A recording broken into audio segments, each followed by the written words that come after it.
Have you ever been in a conversation where someone is just speaking with absolute unwavering certainty about a super complex topic, but then you quickly realize they actually know very little about it? Seriously, why do the people with the least amount of knowledge so often speak with the highest level of confidence? It's a fascinating quirk of the human mind, and today we're going to unpack exactly why our brains are wired this way. And let's take that a step further, right? Why is it so universally difficult for some of us to accept when we're just factually wrong? Even when you're presented with clear, undeniable evidence, the mind can stubbornly cling to an incorrect belief. This really sets up the central mystery of our explainer today. How does our brain deceive us so completely without us ever even noticing?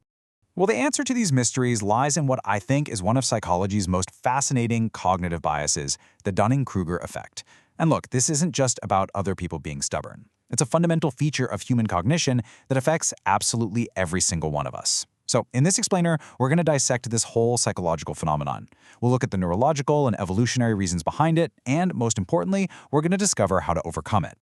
Here is our roadmap for today. We'll be covering the illusion of competence, the brain's metacognitive blind spot, real-world bias consequences, the confidence versus knowledge curve, and finally, intellectual humility and growth. Let's get right into it. Section 1. The illusion of competence. Unskilled and unaware. Think of this first part like a psychological detective story, right?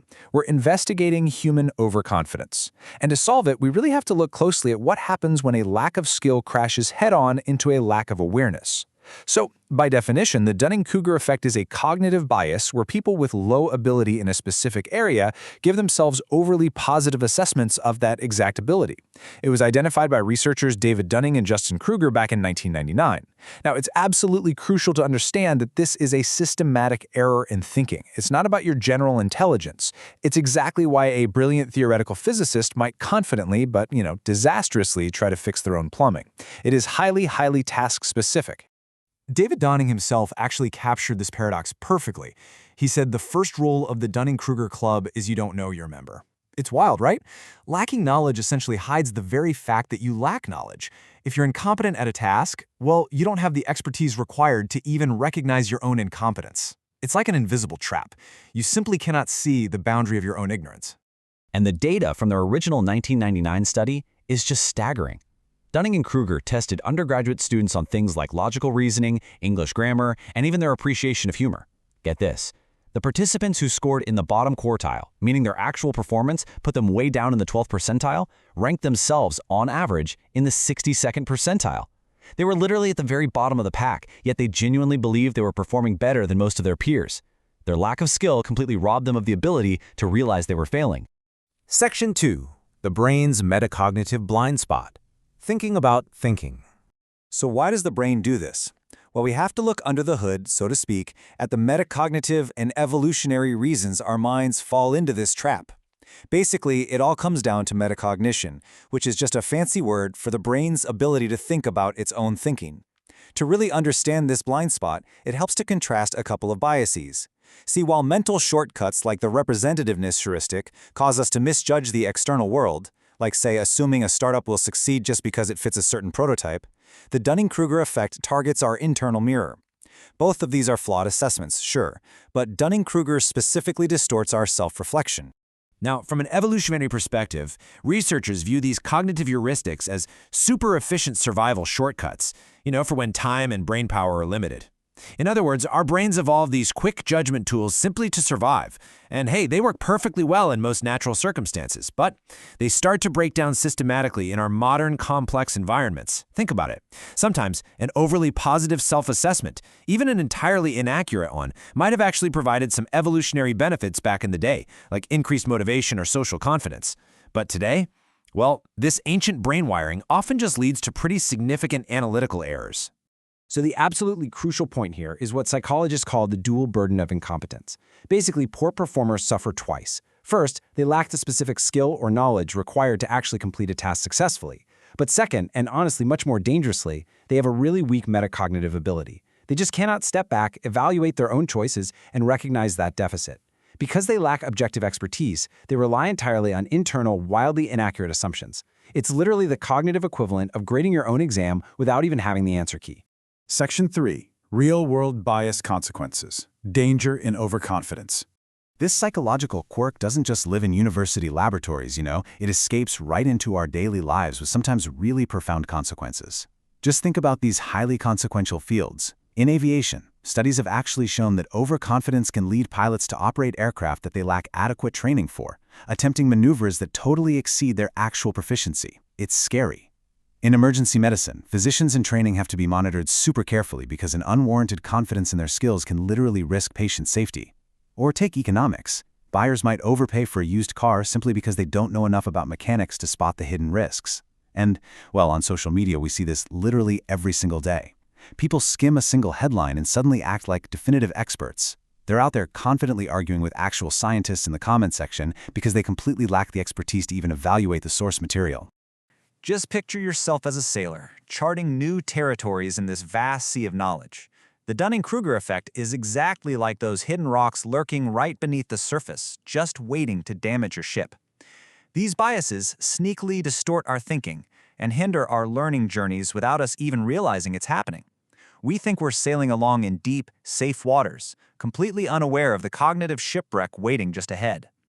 Section 4. The Confidence versus Knowledge Curve. The Journey of Learning. Okay, so if overconfidence is the hazard here, how do we actually navigate it? Well, we can trace the typical journey a learner takes as they gain true expertise. And let me tell you, it's a journey of serious highs and lows. When someone first encounters a brand new topic, they learn just a tiny little bit, and bam, their confidence absolutely skyrockets. This right here is the illusory confidence phase. But as they keep learning, it dawns on them just how incredibly complex the topic actually is. Suddenly, their confidence just plummets straight into the doubt phase, which is often dramatically called the valley of despair. Then, assuming they keep putting in sustained effort, they enter the learning phase, slowly rebuilding their knowledge base. And finally, they reach the true expertise phase. This is where their confidence is actually justified by a deep, nuanced understanding. What's really critical to note here is that this bias affects literally everyone, just in very different ways. While beginners wildly overestimate themselves, true experts often do the exact opposite. Because the task has become so intuitive and easy for a high performer, they suffer from what's called a false consensus effect. Basically, they mistakenly assume the task is just as easy for everyone else.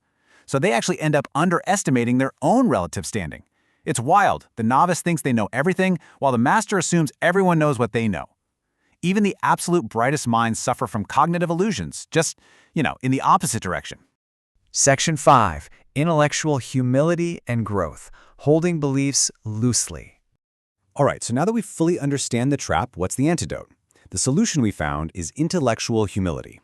Now, this is formally defined as an awareness of and appropriate attentiveness to your personal intellectual limitations. But don't get me wrong, this is not about being passive or having low self-esteem. Not at all. Rather, it's a highly calibrated cognitive disposition.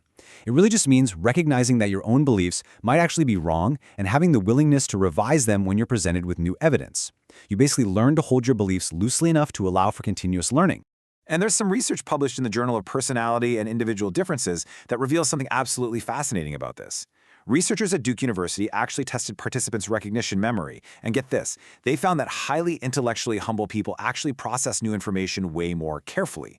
During learning tasks, intellectually humble individuals spent significantly more time considering sentences that actually ran counter to their own opinions. Plus, they were way better at distinguishing between information they had actually seen and plausible fakes. They didn't just walk around claiming to know everything, they actually had better metacognitive sensitivity. Quite simply, humility physically alters how carefully your brain processes and remembers data. How cool is that? So how do we actually practice this in our messy daily lives?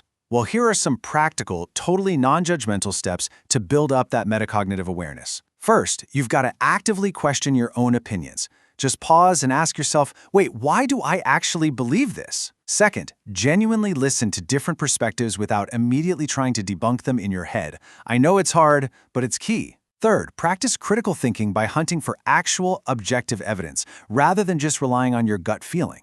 And finally, and perhaps most importantly, simply accept the possibility of being wrong. Seriously, normalizing being wrong is your absolute greatest shield against the Dunning-Kruger effect. We're going to wrap up this explainer with one fundamental takeaway. True intelligence is not about believing you have the answer to everything. It's definitely not about winning every argument. True intelligence is understanding what you do not know. Self-awareness, that metacognitive ability to recognize the borders of your own knowledge, is really the very first necessary step to real, lasting growth.